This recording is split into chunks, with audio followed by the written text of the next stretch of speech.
અને ઉમરપાડાની વાત જ્યાં વિદ્યાર્થીનીનું મોત થઈ ગયું હતું તેના મોત મામલે મોટો ખુલાસો થયો છે। પોસ્ટમોર્ટમમાં શરીરે ઈજાના નિશાન પણ મળી આવ્યા છે। બે ગૃહ માતાના ત્રાસથી વિદ્યાર્થીનીનું મોત થયું હોવાના આક્ષેપ લગાવાયા છે। ગૃહમાતા વૃંદા પટેલ અને દીપિકા સામે હાલ ગુનો દાખલ કરવામાં આવ્યો છે અને તપાસ હાથ ધરવામાં આવી છે। મૃતક વિદ્યાર્થીનીને બ્લડ કેન્સરનું પણ નિદાન થયું હતું તેવું કહેવું છે।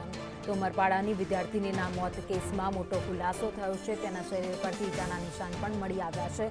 પોસ્ટમોર્ટમ રિપોર્ટમાં તેના શરીર પર ઈજાના નિશાન હોવાનું સામે આવ્યું છે, જેને લઈ બે ગૃહમાતાના ત્રાસથી તેનું મોત થયું હોય તેવા પરિવારે આરોપ પણ લગાવ્યા છે। જો કે સમગ્ર મામલે હાલ ગુનો દાખલ કરી દેવામાં આવ્યો છે અને તપાસ હાથ ધરવામાં આવી છે।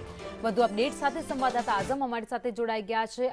આઝમ, વિદ્યાર્થીનીના મોત મામલે કેટલાક મોટા ખુલાસા।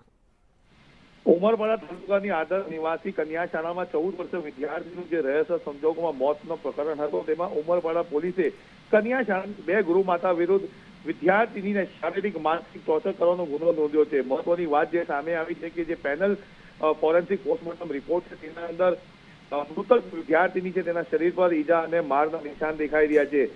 યશવીએ જ્યારે પોતાના ઘરે ગઈ હતી ત્યારે એને પોતાના વાલીઓને પણ ફરિયાદ કરી હતી, પરંતુ વાલીઓને અવગણના કરી હતી।